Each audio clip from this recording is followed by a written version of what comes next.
Hey there, welcome to the Jeff and Heidi Show, where you're going to have the opportunity to listen to and learn from everyday entrepreneurs. Hey, welcome to the Jeff and Heidi Show. We're glad to be here today. I've got my co-host with me, Heidi Anderson from ECI Secure Pay, and myself, Jeff Heggie. We've got Cody Butler with us today, and I'm excited to hear more about Cody and his story and everything he's done. He's a #1 best-selling author of Got Attitude and the 90-Day Marketing Plan. He is widely accepted as one of the world's leading experts on small business marketing and business growth. Cody's worked with over 5,000 businesses to date, and his latest project, the 90-Day Marketing Plan, is designed to help small business owners create an effective marketing plan. So we're really excited about this. Glad to have you on, but tell us a little bit more about yourself, Cody. Yeah, thanks for having me on, Jeff. I really appreciate it. So it's an honor and privilege. So thank you very much. So my thing is helping businesses create marketing plans and create effective marketing strategies within their business. Because at the end of the day, marketing is the money part of your business. And a lot of people start a business because they're good on the tools, so to speak. They're good at what they do, or they have a passion or an interest, or there's something that they're great at. And they don't understand that it takes more than that to actually make a business successful, which was the mistake that I made for a number of years. I thought that if I was good at something or I was passionate about something, I had to build it and they will come mentality. And the reality is, build it and you'll go broke is more like it, to be honest with you. Absolutely. So tell us about those early years. What was it you were doing, and what were the biggest hurdles that you weren't overcoming? Yeah, so I'm in Australia, and my wife's Australian. I'm from England, and in 2009, we decided we wanted to get married. Her visa to the UK had expired, and the only way we could stay together was to get married, and that's what we decided we wanted to do. So we applied for a marriage visa, and we were declined based on my lack of income. So in 2009, I made, I think, $9,700, where I was going through the whole law of attraction. If you can believe it, you can achieve it thing, fake it till you make it. And I was telling myself I'm wealthy, successful, all this stuff. And the reality was I was flat broke. And I went to see my mother and father one Sunday afternoon. And they lived about an hour away from me. And as I was leaving, my mother stopped me and handed me $20 and said, "Hey, take this $20, Cody, because I don't want to not see you again for another month because you can't afford the gas money to come back." And shamefully, I took that money because she was absolutely right. I was 35 years old. I was telling everybody I was this successful entrepreneur. And the reality was I couldn't even see my own parents unless they gave me the gas money to put in my car to go see them. So that just hit me like a ton of bricks. That really woke me up. And all the way home, that's an hour and 20-minute drive home, I just kept saying to myself, this is disgusting. This is disgusting. This has got to change. You've got to fix this. And whereas I've been telling myself I'm wealthy, I'm successful, I changed my affirmations to I will not rest until I'm wealthy. I will not rest until I'm successful. And I decided right then, I committed right then that it was going to be my full-time job fixing this problem. I was not going to rest until I'd fixed this problem of being 35 years old and just a complete fraud. Basically, I was on government welfare, I was on housing benefit, and here I am projecting to the world that I'm this successful business owner. So the very next day I went to the government offices, I cancelled my welfare. I said I don't want it anymore. And that was a big thing for me because I needed that money. That money, I was living on that money. That was paying my rent and I was eating off that money. So, but I burnt that bridge. I put myself on death ground, as Sun Tzu calls it, in the art of war. I put myself in a position where I had to succeed.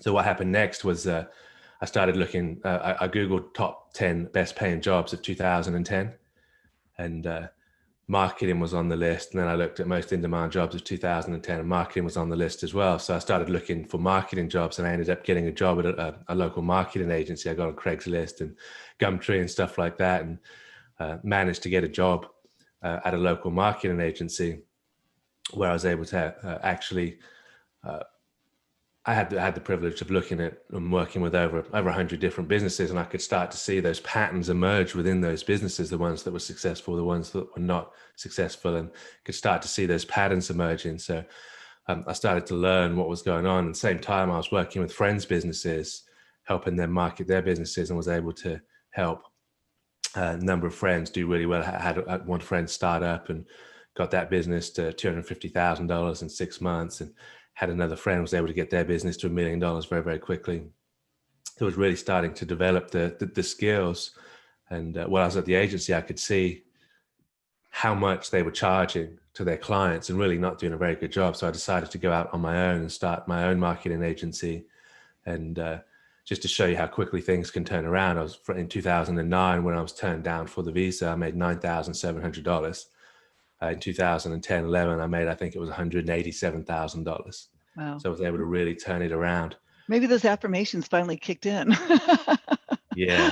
No, I'm kind of kidding. Where did you get your skills, your marketing skills to get the job and to know what to do for people?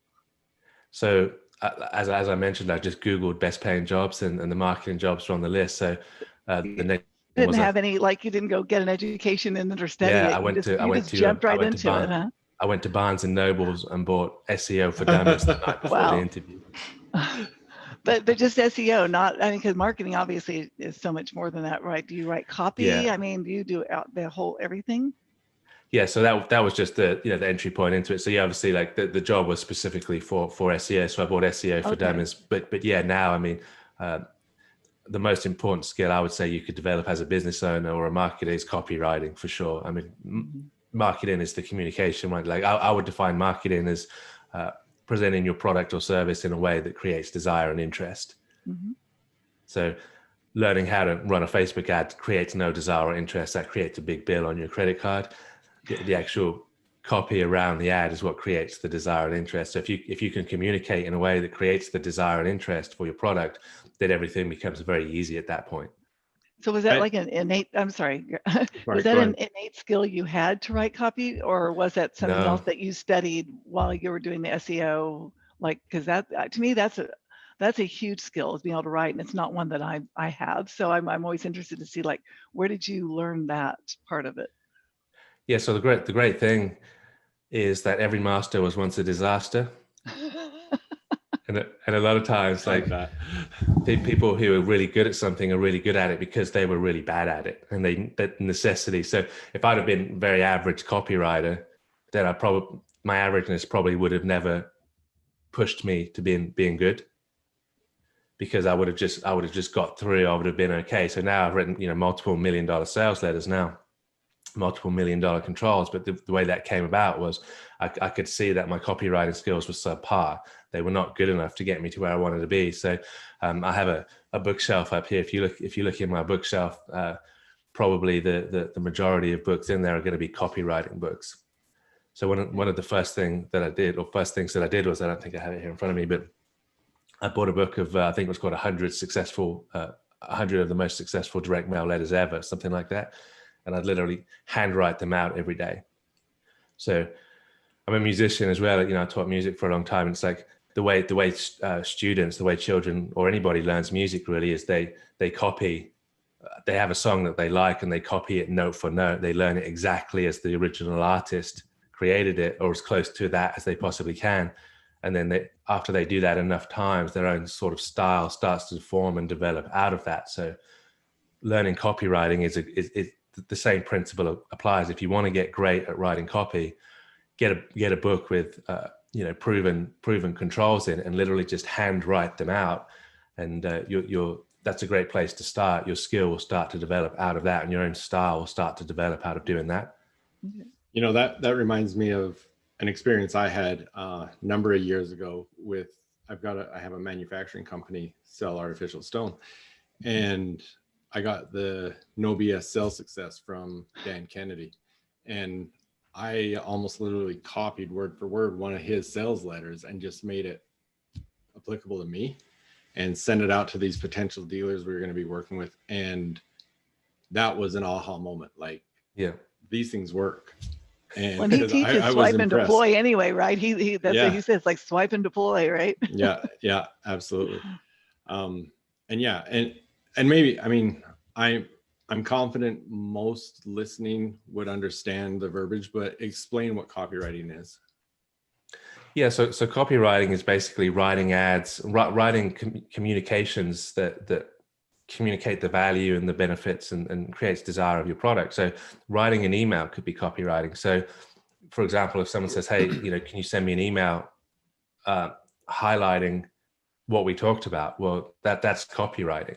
If you want to write a direct mail piece where you have a long form letter that you send out in the post, that's copywriting. If you write an ad on Facebook, if you make a blog post on your website, that's copywriting. So basically anything, it's the written word, I would say. Anything that puts the written word into a sales format. It's salesmanship in print is a good way to put it.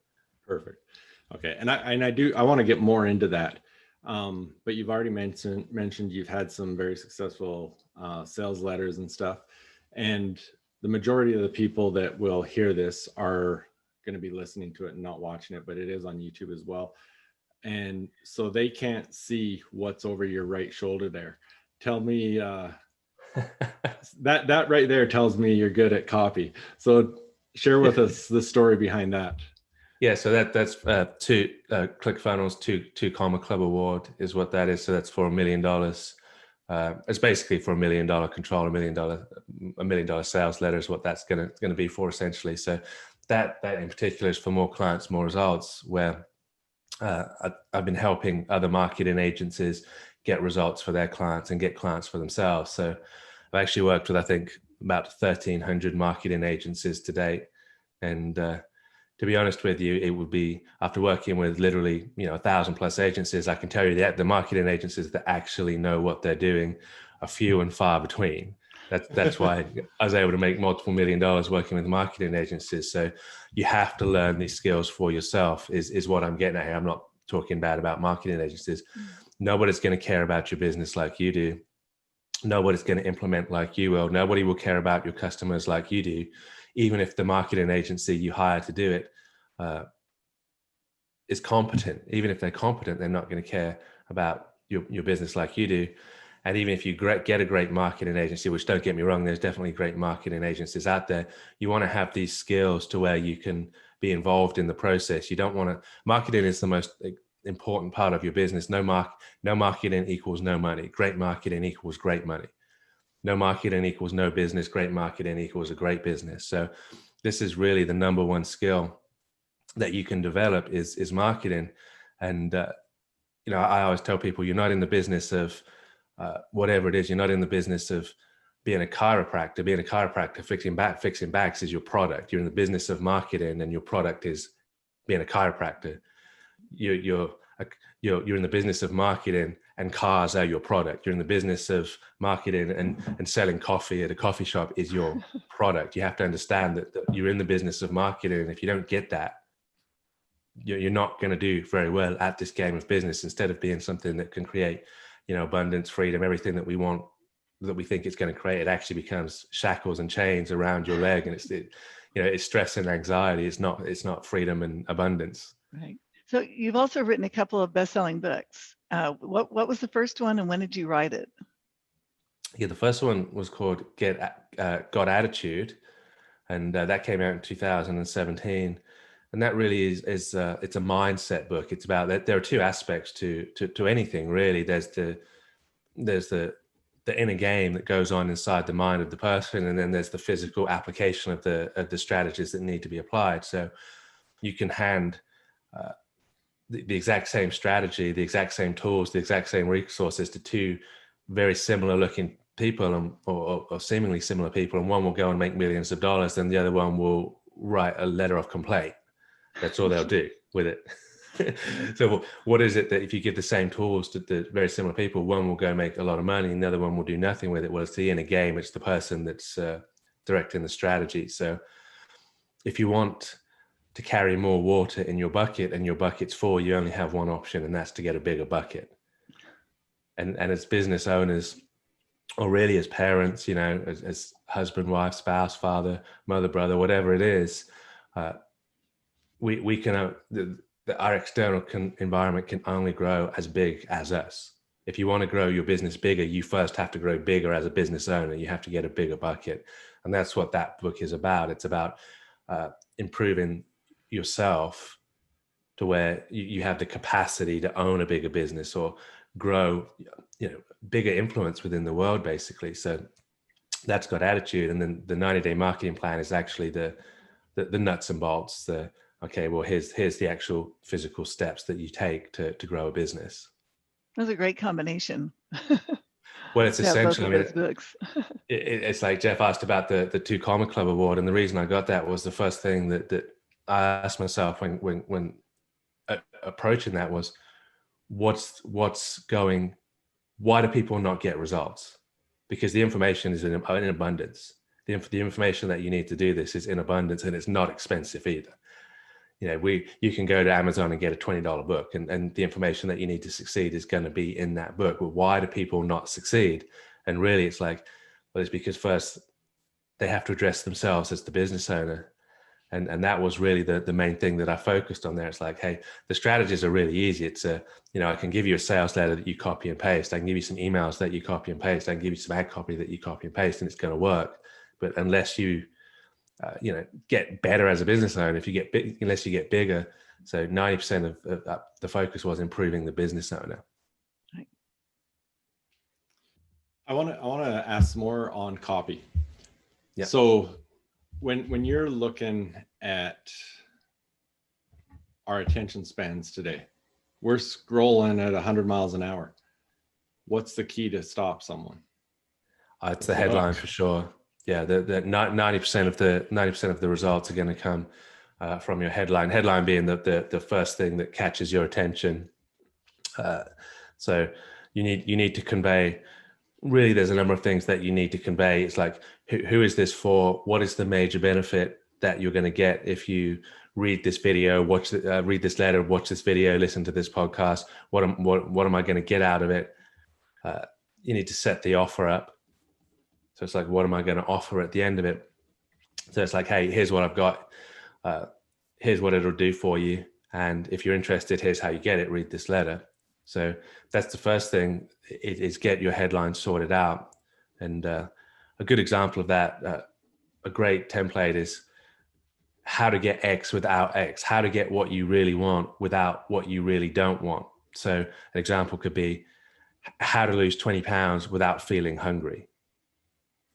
How to grow your investment, how to grow your retirement fund without any risk, how to start a business without any risk, how to ask somebody out with no chance of rejection, no danger of rejection. How do you get what you really want whilst avoiding what you really don't want?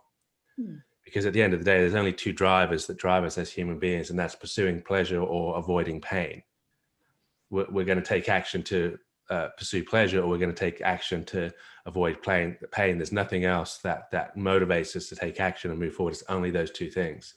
So if we can combine those 2 things together in our marketing, here's how you get pleasure while at the same time avoiding pain. That's a very, very powerful thing. So that's the first thing, is understand what's the pleasure point that drives somebody forward, and then what's the pain point that they're moving away from, and try and incorporate both of those. And the second thing is communicate your entire message in bullet points, headlines, bolded text. So somebody should be able to get everything they need to know to make a buying decision just going through your sales copy, reading headlines and bullet points and stuff like that. Because the reality is, most people are not going to read your 20,000 word sales letter. They want to just go through and get the key points out of it, right? Right. I always find, because I'll get something, I'm like interested in it, but it's like just so much. I'll just scroll the bottom. Just get me to the price, or something, before I go back and read all of this, make sure it's even something I would want to do. But so if you're doing email marketing, I guess, so the subject line of the email would be where you would kind of put that, how to get this without that. Absolutely. So of course, like, it doesn't matter how good something is. If someone is not going to consume it or read it or engage in it, this could be the greatest podcast in the history of podcasts, but if somebody doesn't watch it, it's all for nothing, right? So it's like having a little soundbite at the very beginning that basically it's a teaser or something that says, hey, this is what you're going to get. If you give me 10 minutes, this is what you're going to get. If you open this email, this is what you're going to get. So curiosity is always your friend. Really, probably the biggest asset that you have as a marketer is curiosity. Then So for example, you say, I want the price. I just want the price. It's like, okay, well, I'm going to give you the price, but I'm going to get that curiosity is going to kill you, right? So it's like, you're going to scroll through that letter. So I've got multiple opportunities to grab your attention while you're scrolling for the price. Mm-hmm. So I'm not going to put the price in big, massive, bold letters where you can see it straight away and you don't have to read a single word of copy. I'm going to put the price in there, but it's going to be small and it's going to be not hidden, but you're going to have to search for it. And hopefully there's going to be some bullet points or some headlines or some subheads that are going to grab your attention as you run through that letter and pull you into the copy. So you're going to know why it's in your interest to pay that price. But by the time you get to the price, instead of just going to the price and going, oh, that's cheap or that's expensive. Right. What has been your most successful headline? If I could guarantee you 30 clients in the next 60 days, would you be interested? Awesome. Or something along those lines. If I could guarantee you 60 qualified leads in your business in the next 90 days, would you be interested? And you actually do guarantee that? Well, the first thing is like, if I could, right? Yes. So the answer is yes. So we do make guarantees, but like people get hung up on this and they go, well, what if I can't do it? It's like, the question is, Heidi, if I could do this for you, would you be interested? So the number one or a very high priority rule when writing copy is, does it pass the so what test? So I can generate you 10 clients in the next 90 days. Can you respond to that with so what? Well, I guess it depends on how much you make off your clients. You know, but I mean, if a client is $19.99, it'd be like, but if a client is a few $1,000s, then be like, oh, okay. So you're evaluating the merits of the offer, right? But it's like, if the question is like, hi, my name's Cody and I can generate you new clients, you can easily respond to that with so what? Right. So what? I don't care who you are. So what? That's great for you. So what? I've seen this many times before. I don't really want to read this right now. But if your headline cannot be responded to with so what, the mind has to engage with it. So if I could generate you 10 clients in the next 7 days, would you be interested? I like that. If I could help you lose 15 pounds, would you be interested? So the mind has to affirmatively commit or reject the statement. The mind has to say, yes, I would be interested, or no, I would not be interested. A statement or a question, as opposed to a statement, if I could help you do X, would you be interested, requires engagement from the mind. Okay. So if you say yes, I would be interested, now it's opened a loop that has to be closed. So you've got to find out what this is about. So now you can reject it or close the loop at some point. You've opened a loop saying, yes, I would be interested. You can't just leave it there. So the problem a lot of people make with their copy is they don't open loops, they make statements. It's like, my name's Cody Butler. So what? My name's Cody Butler, and would you be interested in having me on your show? It's the first one does, hi, my name's Cody Butler does not require a response. You can go, great. Hi, my name's Cody Butler, and would you be interested in having me on your show? Requires you to respond to that. Okay. Does that make sense? Yep, it does. No, I like that. Good information. Yeah, it's little things that getting people to respond. Like the most successful headline or subject line ever, for example, that I found is quick question, just quick question, question mark. It opens a loop in people's mind. They can't, it opens a loop and it's curious, right? Quick question is like, hey, quick question. Or if you see a subject line, quick question, it's like the envelope in the old direct mail stuff, that if you just have a white envelope that's hand addressed with a live stamp on it, it has to be opened. There's no way you can't open that. Right. Whereas if it's got the machine look to it, then people will often just toss it aside. Yeah, if you tell people what's in the envelope, it's like, hey, I'm whatever it is, whatever type of business. I'm a plumbing company. It's like, well, I'm not interested in plumbing. Throw it out. Right. Make people engage, force people to engage, and curiosity is your number one friend to force engagement. And opening loops, because the mind just can't deal with an open loop. It has to be resolved. Okay.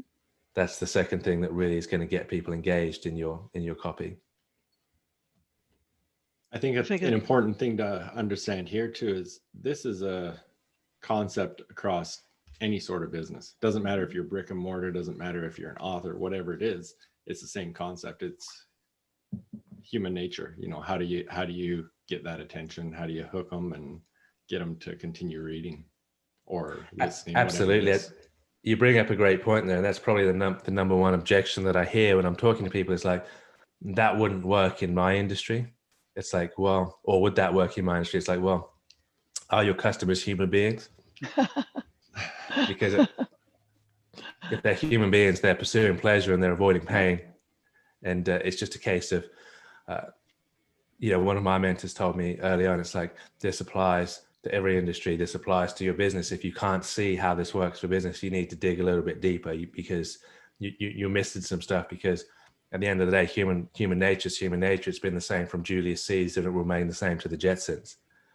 People are pursuing pleasure and avoiding pain. So yeah, marketing, fundamentally, it's psychology and math. Those are the two elements that you need. The psychology to engage another human being, and then you need the math to make it financially viable.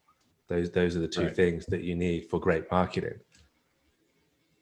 Oh, that's excellent. So who is your ideal client?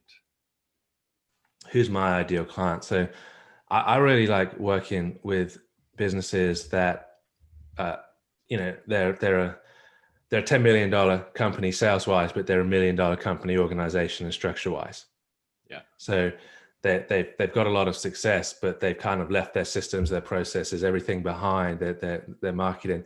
That they had some success processes in place that got them to the $10 million, but their company business has not grown with them. So they need to upgrade their skills. They need to upgrade everything. A lot of times I'm working with a company now and they're a very, very successful company, but they're really suffering growing pains because they've grown so quickly that they've not been able to upgrade all of their processes and everything along with that. So they're really struggling right now. They're a mega $1 million, they're a $50 million company, but they've got a $5 million process still. So yeah. So you don't just do marketing, you actually do systems and processes within the business as well.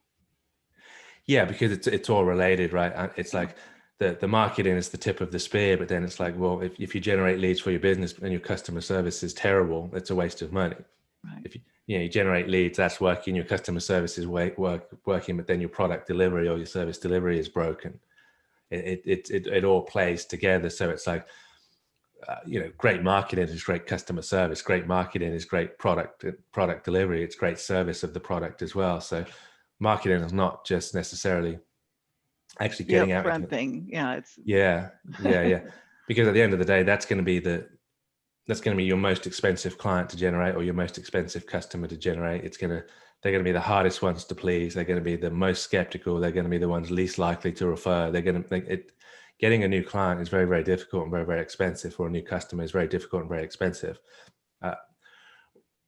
Getting that customer to spend more frequently, to spend more money, to refer, that's where the real money and the real growth occurs within the business. So marketing is not just getting that front end client. It's like, well, okay, how can I turn you into an advocate for me? How can I turn you into a customer service representative for me? How can I turn you into an affiliate for me to promote my business? So these are all aspects of marketing where huge amounts of money can be made. And most businesses are not really they're just focused on that front end, get a new lead, get a new customer, get a new lead, get a new customer. And they stay in that churn cycle of, get a customer, lose them, get another one, get a customer, lose them. And their business just doesn't really grow. It becomes very frustrating. Absolutely.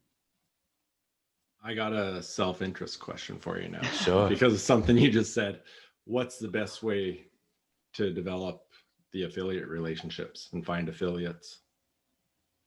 Yeah, so your best customers are going to be, or your happy and satisfied customers are going to be the best ones to do that. And there's a great Bible phrase that I love, and it says, "You have not because you ask not." It's like, if someone is really happy with you, then ask them for the referral. It's like, what do you want? Ask for it. Whatever you want, ask for it. So reviews are really important. Obviously, social proof. If I say something about myself, maybe it means something, maybe it doesn't. If somebody that you trust says something about me, that means everything. So reviews are really, really, really important. So working with service-based industries, I don't know, plumbers, doctors' offices, stuff like that, where reviews make or break a business, I would take an iPad to the house. If you're doing a plumbing job, I'd have an iPad in the office. And as that person walks out, let's say the dental appointment, just say, hey, Jeff, did you have a good experience today? And if they go, yes, it was great, thank you, I would whip the iPad out right then and there and say, well, would you mind just leaving us a couple of words in a quick review on Google? It really helps us to get the word out. It really helps us to spread the word. And 9 times out of 10, the person will do that. If you're a plumber and you go to somebody's house and you do a great job, and at the end of it, when payment is transacted, you go, so was you happy with the service today? Is there anything we could improve? And they go, no, it's fantastic, thank you. Well, great. Would you mind leaving a review on Google? It really helps us to get the word out. And pull that iPad out right then and there, have it logged in, have it ready to go. Because at the end of the day, people are happy to leave reviews, but if you leave it in their hands, they're not going to do it. Right. Just because life's busy, right? It's like, that mother's left the dental office where her 3 kids have just had their teeth, cleaned or whatever. And it's like, she gets a SMS message saying, hey, thanks for coming in today. Would you mind? She's in Costco thinking about dinner right now. She's not thinking about leaving a review. And I took my mom to a dentist here in Phoenix, and they had a thing, if you'll leave them the reviews and show it to them, then you get 2 free movie tickets. Yes. So it was like a little reward for taking the time to do it, and it probably didn't cost them a lot to do it. And so I actually I did it, and then I got the movie tickets, and I don't think I ever used them. But you bring up a great point there, Heidi. I mean, that incentivization is a really great way. To answer your question, Jeff, incentivization is a really great way. So if you look at top affiliate people that are really good at affiliate marketing, right? So Russell Brunson, for example, I mean, you look at any of his affiliate programs, he's going to pay you quite well. He's going to pay you a good affiliate commission. That's essential. It's like, be generous with your affiliates. And the second thing is, people love bonuses. They love incentives. They love, it's like, hey, the top affiliate gets an iPad. It's like, well, if you're going to be the top affiliate, you're probably going to make $20,000, $30,000, $40,000 in affiliate commission. So what do you need that money for an iPad for? But that iPad really motivates people because people like the widget, right? People like we're all children. We're just grown-up children. So true. So, there are companies out there like, Marketing Boost. It is a good one. They offer incentives that you can use with your marketing. So it's restaurant gift cards, it's Costco gift cards, it's Target gift cards, it's free vacations, stuff like that, hotel accommodation, that kind of stuff. So, it's a very inexpensive way to do it. And you can get some really great incentives at very, very low prices that, just step number 1, if you want somebody to do something, ask them and then incentivize them to do it. Make it in their interest, make it easy for them to do what it is that you want them to do. Right. I offer 40% on my courses, and usually people that haven't been involved in affiliates a lot, when they hear that number, they're like, really? Like 40? Yeah. But, and if you're saying 5%, it's not as interesting. Yeah. In merchant services, it's usually like we do 20% for a referral, or if somebody is a little more involved and actually does the paperwork, it goes up, 50% and up from there. It just depends on how much they work on it. But that's, even then, it's still kind of hard sometimes to get people to have that be top of mind when they come across somebody who needs credit card processing or who's upset with their current processor, to go, oh yeah, they offer 20% for this. So that's another part, is like keeping that top of mind in people. Absolutely. And again, it's like, it's continuously reminding people. It's putting people are forgetful, right? I mean, the number of times that it's a great marketing principle as well that we haven't talked about, but it's like understanding that, no doesn't mean no. No means not right now, or no could mean I'm just busy right now, or people take a non-response to mean no. And it's like the number of times that I've got an email that I've actually been interested in. I get it on like a Monday afternoon or something like that, and it's in my inbox, and I go, I'll deal with it tomorrow. I'm interested. And then Wednesday, I'll deal with it. Thursday, I'll deal with it Friday. And 5 p.m. Friday, I'm like, no, it's going. I'm deleting it. It's not going to be there Monday morning. It wasn't that I wasn't interested. I was just super busy all week. So if that person contacted me again the following week or 2 weeks later, and it's like, it's moving away from it's now or never to it's now or whenever mentality. You want to do business with me? It's now or never. It's like, that doesn't really work so much. It's like, you want to do business? Well, it's now or whenever. Right. Would you like me on your show? It's now or never. It's like, well, it's probably never then, Cody. It's like, hey, I'd love to come on your show. I can do it now, or I can do it whenever. Yeah. It's like, one gets a positive response, one gets a you're a bit full of yourself, Cody. Well, that's what I like about like the Calendly and the Once Hub, scheduling thing that you can send out to people, and then they can pick their time that works for them, and then it reminds them, and it's really that is I think an amazing tool. Essential. Yeah, essential, amazing tool. Well, Cody, this has been awesome. You've shared a lot of incredible knowledge. We appreciate that. Why don't you share how people can contact you, follow you, all those things with us? Sure. Thanks for asking. I appreciate that. So codybutler.com is sort of the hub of information there. You can get the books, you can get contact details, all of that kind of stuff. I have a podcast, Small Business Marketing Made Easy, where I talk about a lot of this stuff, the incentivized marketing, all that kind of stuff. I've got some guests on recently to talk about that. You can find all of that on the codybutler.com website. I'm also readily available on social media. Search my name, Cody Butler. LinkedIn, Facebook are the two that I'm on. Mostly LinkedIn, really. I'm trying to get off of Facebook. It's turning into something. Yeah. It's a little bit too time consuming. Yeah. And then if the 90-day marketing plan, that's available on Amazon as well.